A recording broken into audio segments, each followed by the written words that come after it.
Now we are here to resume the previous lecture, and I'm really very sorry for disturbing you all guys out there.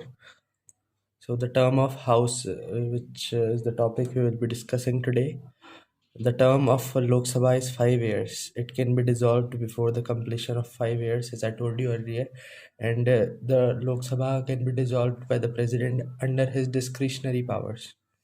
During the emergency period, the term of Lok Sabha may be extended by the parliament for 1 year. It may be extended or it may be reduced as per the circumstances. Reservation of seats. Seats are reserved in the Lok Sabha for the scheduled caste and scheduled tribes. In 2008, the number of seats reserved for the scheduled caste was raised from 79 to 84, and for scheduled tribes from 41 to 47. So I don't think so it is very much important to the topic reservation of seats. So you can skip as per your choice. Parliamentary constituencies is a well-defined territorial area created to elect someone to represent in Lok Sabha. So now universal adult franchise, and as I am speaking from the starting about universal adult franchise, which is the Lok Sabha members are elected directly on the basis of universal adult franchise. Every citizen who has attained the age of 18 years is entitled to vote if she is not otherwise qualified, and otherwise qualified states that he she. So now the qualification for membership. The person must be a citizen of India and he must be at least 25 years of age. The age is very important because in Lok Sabha it is of 25 years, in Rajya Sabha it is of 30 years, and for president it is of 35 years. So it is in an increasing order of 5. So you can easily learn it.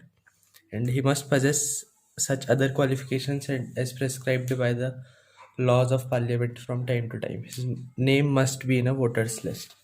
These are a few qualifications, and they are quite simple for learning. Now disqualification for membership, and mainly disqualification are asked in your examination because it is they are tricky. So starting, if he holds any office of profit under the government of India or the government of any state, like he should not be any government employee. And if he is a government employee, so first he has to resign from his or her post, and then he is eligible for casting for an election. If he is of unsound mind, if he is an undischarged insolvent, if he is not a citizen of India or has voluntarily acquired citizenship of a foreign state, if he is so disqualified by any law prescribed by the parliament. So now, vacation of seats, the seat becomes when the seat becomes vacant. If a member resigns by his seat, writing to the speaker or the chairman. I don't know why it is written chairman, but we usually use the term chairman for Rajya Sabha, but for Lok Sabha we obviously use the term speaker. If a member is without permission of the house absent from all the meetings for a period of 60 days. So it is a fixed tenure of 60 days, and if he is absent from all the meetings, then his seat will be vacant and elections will be held for that particular seat. If a member becomes subject to any of the disqualifications laid down in the constitution or an act, if a person is disqualified for being a member on ground of defection, an anti-defection law is set up, which we will be studying in further lecture. So here we will be now discussing about the Speaker of the Lok Sabha. Selection of the Speaker, how the Speaker is selected. The members of the Lok Sabha from amongst themselves select one person as the Speaker and another person as the Deputy Speaker. By a simple majority of members present and voting, the Deputy Speaker acts as the Speaker when the Speaker is absent, and Deputy Speaker are also elected, while main is the Speaker who is elected amongst the members of the Parliament by simple voting. And now a very important thing, that how the speaker is removed from his post.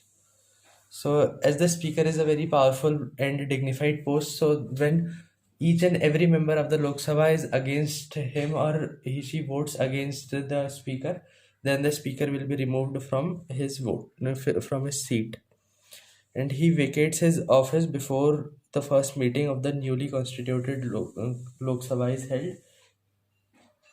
Functions and powers of the speaker. They are very important and frequently asked questions in a board examination, and they were also asked in board exam of 2020.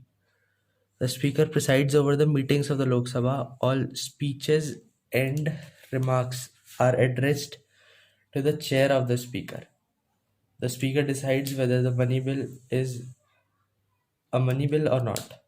So this power is vested in the hands of the speaker, that a money bill is a that which kind of a bill it is, a money bill or a normal bill, because a money bill can only be introduced in the Lok Sabha.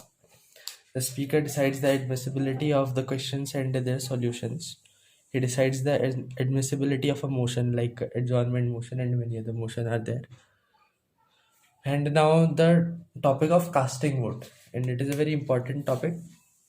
When the votes for and against a proposal are equal, the speaker gives his or casting vote to break a tie. When there is a tie among the votes, like a party is getting 50 votes for any law to be made, so and another party is also getting 50 votes, so there is a tie, then the speaker is entitled to vote for any one, and this is known as his or her casting vote. Now, administrative function. Yeah, one more thing. There are various several kinds of functions. Like they are divided into regulatory function, administrative function. So you have to learn them separately. Like make notes and write regulatory function, and then write all those functions which are 1 2 3 4 5 6, all those six functions, and then administrative functions. The speaker communicates the decision of the house to the concerned authorities. He permits the admission of the strangers and press reporters to the gallery of the house. Now, disciplinary function, which is the most important of all. The speaker maintains order in the Lok Sabha. If the house becomes too unruly, the speaker may adjourn the house. If any member uses any unparliamentary word, means any abusive language, the speaker decides whether a member of the Lok Sabha may be disqualified on the basis of anti-defection law or not. And anti-defection law we will be studying out here, as you can see this anti-defection law. And now we will be returning here. Supervisory control over the parliamentary committees. So he see himself is the head of many parliamentary committees, and he can also appoint members of these committees. Now, anti-defect law of anti-defection, the Constitutional Act of 1985 after the 52nd Amendment Act. So you should learn that which by which act the law of anti-defection was added, which is 52nd Amendment Act, is known as the anti-defection law. It is added the 10th schedule to the constitution, mentioning the provisions from the vacation of seats and the disqualification from membership of the parliament and the state legislature on ground of defection. These conditions are: an elected member of the parliament or the state legislature who has been elected as a candidate of a political party may be disqualified on the ground of defection if he voluntarily quits his membership of such a political party or votes or abstains from voting in the house contrary to any direction of his party. Now, the rest of the points are similar to the first one, so we will not waste our time by studying all of them. And there is an important thing in this, which is exemption. The person who is elected as a speaker, deputy speaker, chairman, or deputy chairman shall not be disqualified if he voluntarily gives up membership of political party to which he belonged upon election to his office and rejoins his political party after she stops holding such an office. So the anti-defection law cannot be suited against any person who is elected as the speaker or deputy speaker of the house. Now, a very important topic, which is the Rajya Sabha. The Rajya Sabha is the upper house of the parliament, and it represents the states of Indian Union. The composition: the maximum strength of the Rajya Sabha is 250. Out of these, 12 members are nominated by the president from amongst persons having special qualification in special fields like film, music, sports, social work, literature, science, and art. And 238 members are elected by the states and the union territories.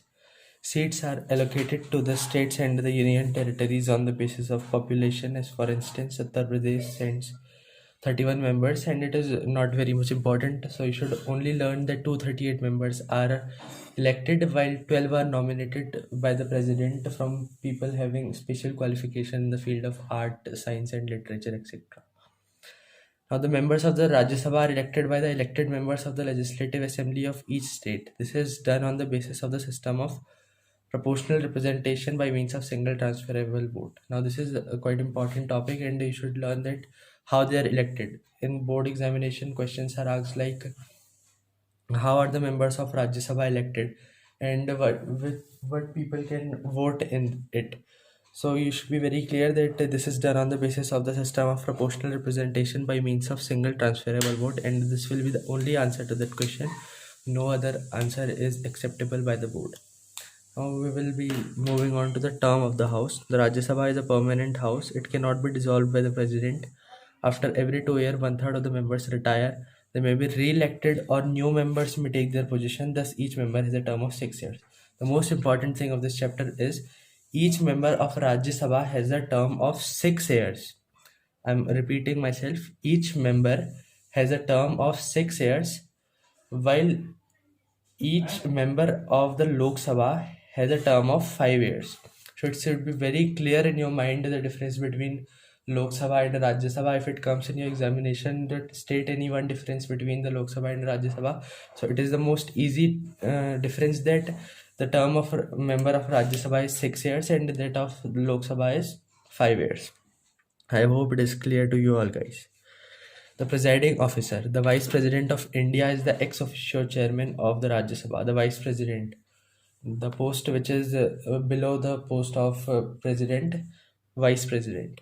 So he or she is the ex officio chairman. So here we use the term chairman of the Rajya Sabha. But the Vice President is not a member of either house, and he can only cast a vote to break a tie.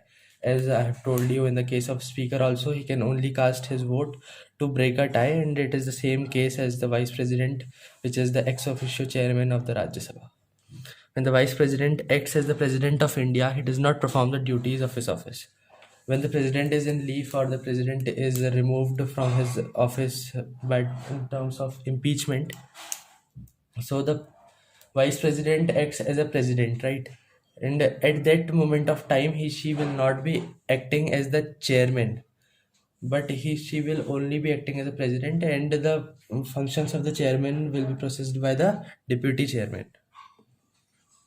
Now, the chairman, the members of the Rajya Sabha elect a deputy chairman from among us themselves. It is completely same as that of Lok Sabha, so you do not need to confuse in these things. Now, qualification for membership. Now, everything is same except the age. Her age must not be less than 30 years. Please note it. For Lok Sabha it was 25 years, and for Rajya Sabha it is 30 years, and the rest other things you can copy from Lok Sabha in this. Privileges of the members of the parliament. There are certain privileges like facilities which are provided to the members of the parliament because they hold a very important position in the India, and they are very dignified people. So they are given a certain facilities which I don't think they should be given.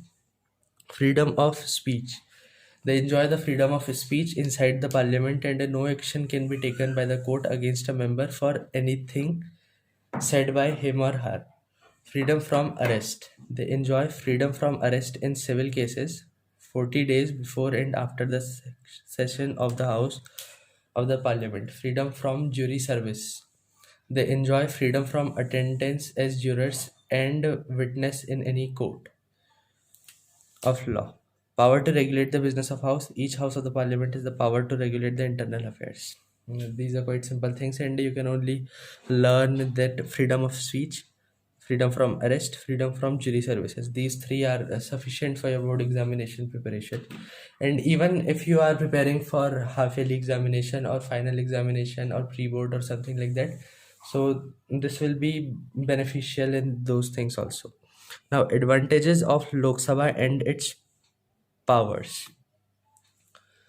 Lok Sabha acts as a mirror and voice of the nation because each and every member is represents his or her territory, and they are elected by the members above the age of 18 through universal adult franchise.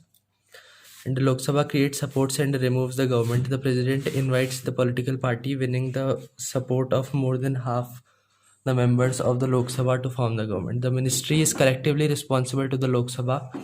The no confidence motion against the ruling ministry, if passed, leads to the resignation or fall of the entire ministry. The Lok Sabha passes the budget. It is the chamber where the people, through their elected representatives, try to express their feelings and grievances. Now, the advantages of Rajya Sabha. Check on hasty legislation. The Rajya Sabha acts as a check on hasty legislation. Its existence leads to sincere and throughout consideration of all the legislative proposals and ventures. Now, I don't think that these things are very, very important, and as you can see that they are also not highlighted. So, according to me, you should skip all these things, and you can see like better representation of new issues and changing public opinion. This house is not subject to dissolution. As I told you that Rajya Sabha can not be dissolved. One third of its members retire after every 2 years, and one thing I told you, remember, each member has a term of 6 years. Fine. Now, the relationship between the two houses, if we compare the powers of the Lok Sabha and the Rajya Sabha, we will notice that in certain spheres they enjoy equal powers. In some spheres, each house enjoys certain exclusive powers, but in most cases, the Lok Sabha has been made more powerful. Relationship in the legislative sphere. Money bill. Money bill can only originate in Lok Sabha, and the speaker decides whether a bill is a money bill or not. So you should not have any confusion in this. And in case of ordinary bill, it can be generated in any of the house and it can be passed in any house. So there is no such thing in this. And only Lok Sabha can table the adjournment motion. The ministers are collectively responsible to the Lok Sabha, and this house can only move the no confidence motion against the ruling ministry. Relationship in the other spheres, both the house enjoy co-equal powers regarding the election and impeachment of the president, impeachment of the judges of the Supreme and High Courts, proclamation of emergency, promulgation of ordinances, and constitutional amendments. But in these matters, the Lok Sabha enjoys a superior role to that of Rajya Sabha. The members of Lok Sabha are directly elected by the adult citizens of India. Therefore, this house, as the representative of the country, has been made more powerful than the other house from certain aspects. Legislative power, the parliament has exclusive power.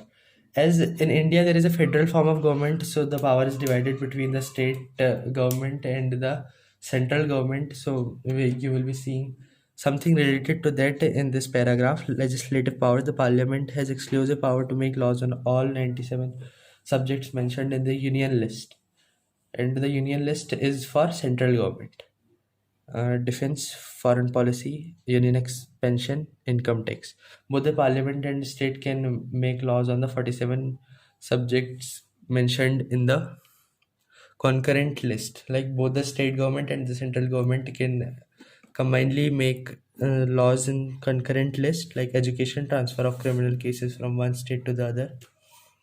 But in case of conflict between a union law and a state law made on a particular subject of the concurrent list, the law made by the parliament will exist. Like the law which is made by the parliament will exist, and the another one will be null and void. The parliament on certain occasions may make laws on any subject of the state list, like during the now this point is very important if you see from the eyes of exams. During the proclamation of emergency, when the Rajya Sabha passes a resolution supported by two-third members and requests the parliament to make law on any subject of the state list, if two or more states request the parliament to make law on any of the statelets. But here is an exception that if two or more states are requesting the parliament to make laws on any subject, then the law will be applicable to only those two states which have requested. And now the ordinance is also an important thing which the president promulgates while the uh, parliament is not in session. But when the parliament meets again, all the ordinances must be approved by the parliament within a period of 6 weeks. Otherwise, the ordinance will be null and void. And now, frequent use of the term 6 weeks, you should remember.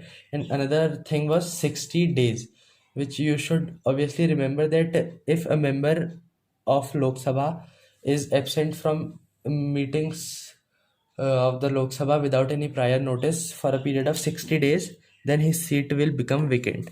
And here it is 6 weeks.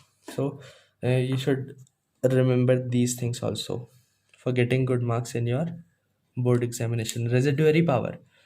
The parliament possesses residuary power. Like if there is any law,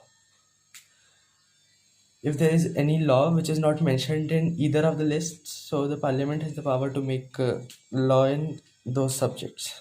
Now, financial powers, money bill, which can be only introduced in Lok Sabha, budget, estimate of income and expenditure of the union government for the present year and the coming year, means a financial year budget has two parts, namely railway budget, which is introduced by the railway minister, and the general budget introduced by the union finance minister. So it is not a very important topic. And now the demand of supplementary grants. After the passage of the budget, if any government office feels like that the budget which has been passed for them is not sufficient enough to carry on all the activities of that particular department, so they can apply for supplementary grants, and it is obviously up to the parliament to accept those grants or not to. Vote on account. If a union budget is not passed before the beginning of the new year, April 1. Therefore, the device of vote on account will enable a minister to draw funds from the consolidated fund till the budget is passed. All the MPs and ministers get the salaries and allowances as determined by the parliament from time to time. Now, execution of executive or administrative powers. The Council of Ministers is collectively responsible to the Lok Sabha. The Parliament controls the executive in the following ways. Interpellation. The ministers are asked questions by the opposition during the very first hour of every sitting in the House of the Parliament. The purpose of the question is to seek information from the government about its policies. So it is a very important topic, right to interpellation or question hour, which is started at 10 a.m. and ends at 12 noon. The adjournment motion. I suggest you not to study these motions from this page because it is quite unclear out here. Later on in this chapter only and in this video only, I will be telling you about all these things. So please wait for them. Now, electoral powers. The members of both the House of the Parliament and the elected members of the state legislative assemblies elect the President of India, and the members of the Parliament elect the Vice President of India. The Lok Sabha elects its Speaker and the Rajya Sabha elects its Deputy Speaker. Rajya Sabha elects its Deputy Speaker, not the Chairman, because the Chairman is Vice President of India and it is elected before only. Now another topic, Lok Sabha or in the Rajya Sabha in each house, the resolution must be supported by a majority of 2/3 of its total membership. Now the removal of judges. A judge of the Supreme Court or the High Court can only be removed by the President after a joint address by both the houses.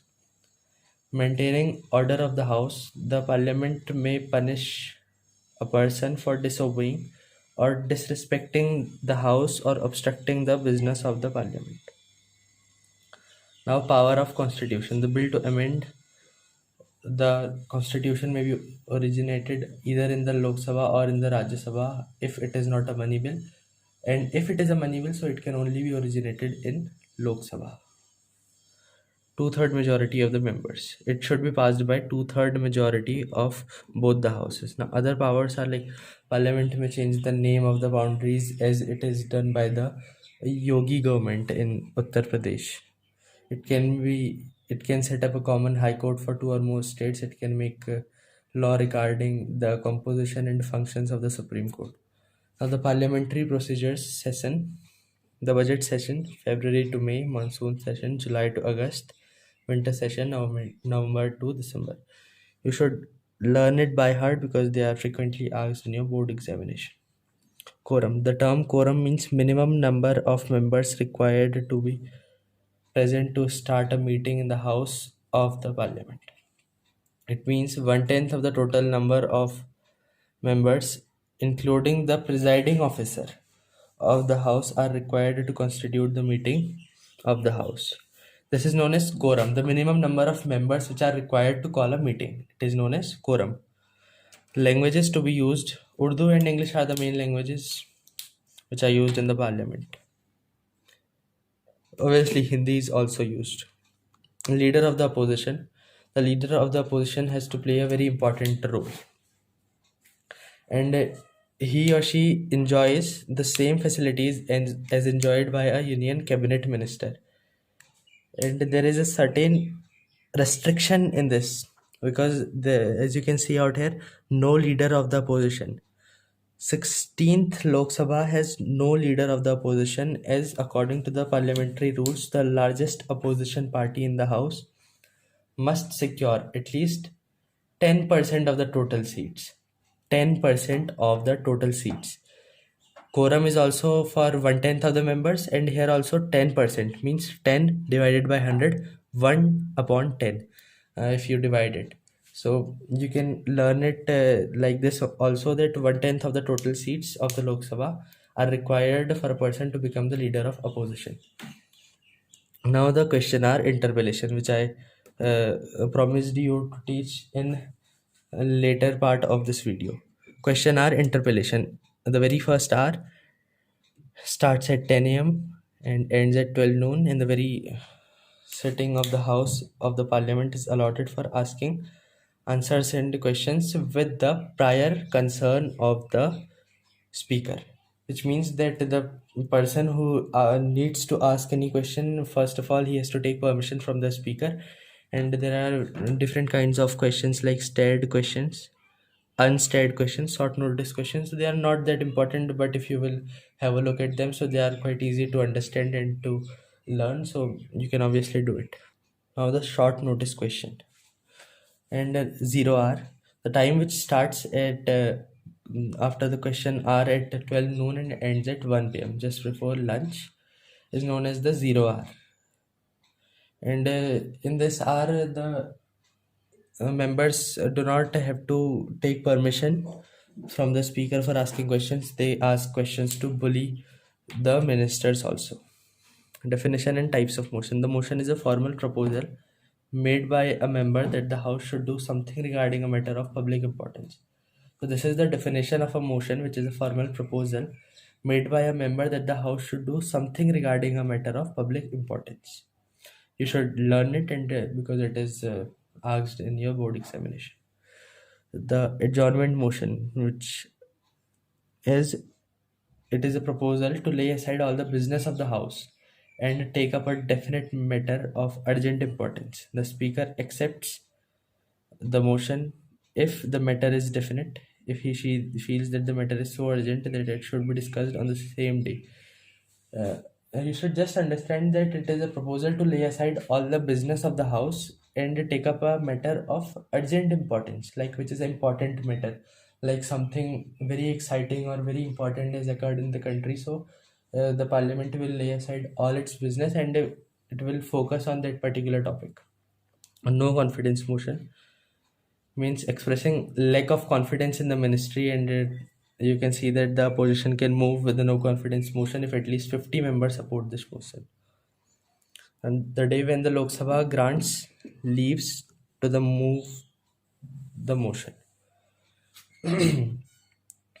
On conclusion of the debate, the speaker puts the motion to vote, and if the motion passes, then the government has to resign.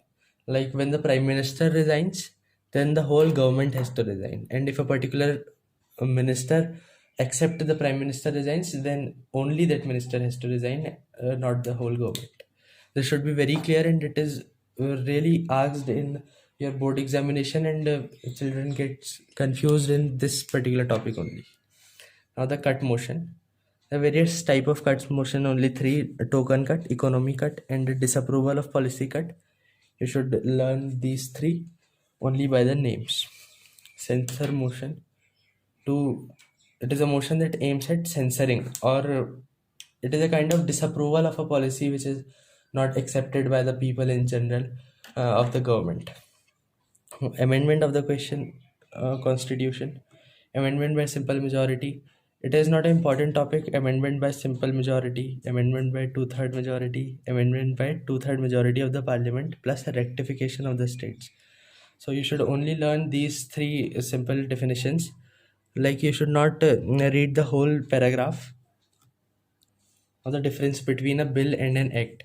A bill is a draft of a legislative proposal. When a bill is passed by both the houses of the parliament and assented to by the president, it becomes an act. Bill and act are two different things.